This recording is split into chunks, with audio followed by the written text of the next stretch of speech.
O recurso mais utilizado por Machado de Assis, Clarice Lispector e Graciliano Ramos chama-se discurso indireto livre. Esse recurso acontece quando o narrador, que continua falando em terceira pessoa, mistura a própria voz com o pensamento, percepção e sentimentos da personagem, sem usar o discurso direto, que é quando nós usamos algumas marcações, como travessão, aspas e verbos de locução, como ele disse, ela falou, ele pensou, essas coisas. O texto simplesmente escorre de uma voz para outra, sem a percepção do leitor. Mas o leitor precisa perceber essa mudança pelo tom, pela carga emocional, pelo vocabulário. No discurso indireto livre, não há uma separação clara entre o narrador e a personagem. E é exatamente isso que torna essa técnica tão poderosa. O narrador continua presente, mas passa a assumir o ponto de vista da personagem, incorporando suas dúvidas, seu pensamento e até as suas características linguísticas.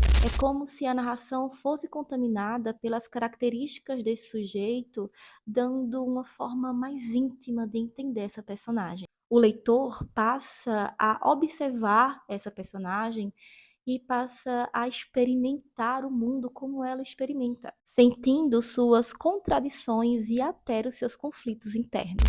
Graciliano Ramos é um dos grandes mestres do discurso indireto livre na literatura brasileira, especialmente em Vidas Secas. Ao narrar histórias de personagens que passam por esse sofrimento, por essa seca, por essas dificuldades, o narrador utiliza esse recurso revelando o interior dessas figuras sem quebrar a economia de linguagem. Fabiano, por exemplo, mal fala, mas o narrador conhece os seus pensamentos porque ele é diluído na narração, com frases curtas, vocabulário simples e uma limitação de pensamento que diz exatamente como ele é. Ou seja, o narrador não explica Fabiano, ele pensa como Fabiano. Esse tipo de discurso é fundamental para compreender a profundidade psicológica dos romances modernos, porque ele rompe com a ideia de um narrador totalmente distante e neutro. Ao contrário, o narrador se aproxima, se contamina, se mistura. Por isso, quando você identifica o discurso indireto livre em uma história, você percebe que o narrador não está apenas narrando, mas construindo uma experiência de leitura em que forma e conteúdo andam juntos. Depois que você aprende a identificar esses recursos, você começa a ler os romances com outro olhar, entendendo que cada escolha linguística revela muito mais do que está sendo dito na superfície do texto.